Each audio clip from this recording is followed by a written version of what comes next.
Good morning, Grace-Toti, and others who may be listening in. We're glad to hear of the progress of a few of our people battling the virus. We praise the Lord for his mercy in your lives, for sure. God is giving us things to pray for, isn't he? The worldwide pandemic numbers continue to climb, and now we hear that the viral outbreak here is estimated to peak 5 months from now in September. So we may yet be at the beginning of a very long road. Last night, my younger brother took a flight to New York City to work in the hospitals there that are overrun in the coronavirus outbreak for the next 8 weeks as an ER nurse. He is a Jesus follower, married with 4 adopted children. Now, why would he do that? He will undertake great physical, mental, and emotional suffering for the greater good of serving his fellow man and, Lord willing, advancing the gospel of Jesus Christ. God has shown us in life and in his word that suffering most often yields a greater good or several goods. Paul says, in all things give thanks. Why? Well, even in our suffering, God is working. God is speaking. A surgeon jabs you with a needle to knock you out, and then cuts you open, cuts more stuff out, and then pokes holes in you with more needles to sew you back together for the greater good. A championship athlete up early every morning endures thousands of torturous hours working out, not chilling with friends or watching TV, just push for the greater good. 2 boys in juvenile detention who hate each other are sent out into the wild with a guide, scaling mountain cliffs, crossing raging rivers, and fending off wild animals for the greater good. They came out best friends and developed great life skills. The surgeon brought suffering for the greater good of correction, removing cancer. The athlete chose suffering for the greater good of improvement, that's strengthening or enabling. The guide took the boys into the wild to use suffering for the greater good of relationship building.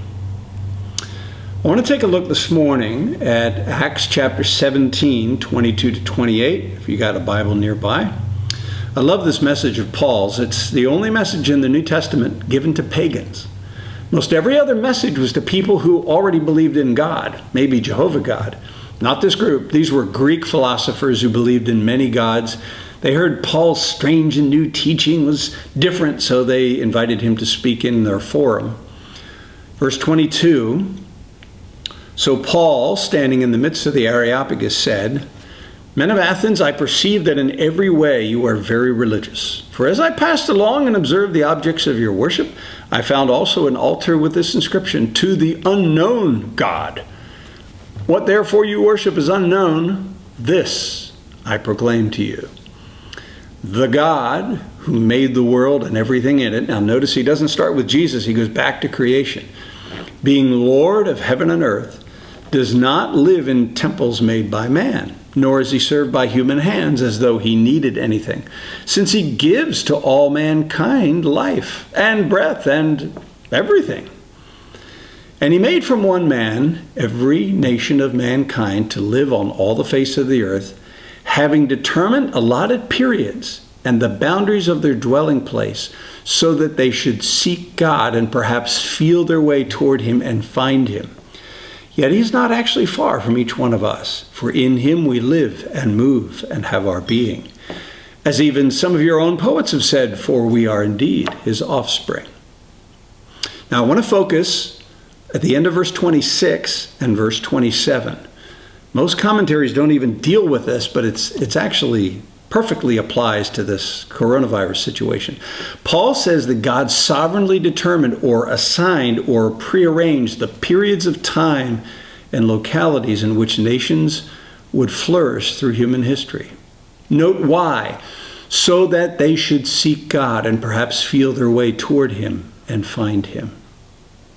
Now, we learn from King Nebuchadnezzar of Babylon that the Most High rules in the kingdoms of men and gives them to whom he wills. Paul says here that nations rise and nations fall, and nations move here and then move over there.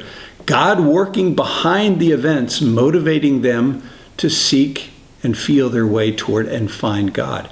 How does God do this? Natural disasters, plagues caused by bacteria and viruses, wars, curiosity to explore, greed to have more lands or different lands.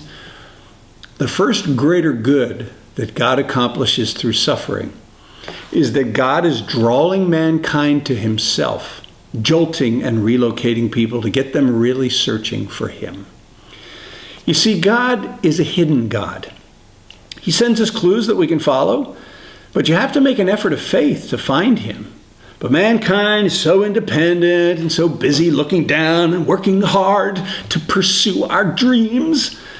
Things are going so smoothly. Smooth is defined as when everything expected happens close to what we expect. We're not even looking for God when that happens. So God designs unsmooth. Unsmoothing things that cause us to stop our busyness and to think about our frailty and our finiteness, about what really matters, about what life is really all about life after death, such that we begin to seek him in order to find him and have a relationship with him. God is speaking, but God doesn't just blurt everything out. He will reveal himself to hearts that truly search for him, but hide from hearts that are angry with him. Now, when suffering comes, most people do turn toward God. Sometimes people call out to God for just a little bit, get the monkey off my back. We saw this in 9/11, people drawing close to God, prayer vigils, and then in a few weeks, things went back to normal. So God designs unsmooth. He rattles the nations. Paul says that he changes their times and locations to get them searching. Our times are changing. Many countries have called for a day of prayer. Countries and unions and alliances and markets may collapse and disappear before this is over in a couple of years. When our expectations fail and we fear to have any for the future, we look to God.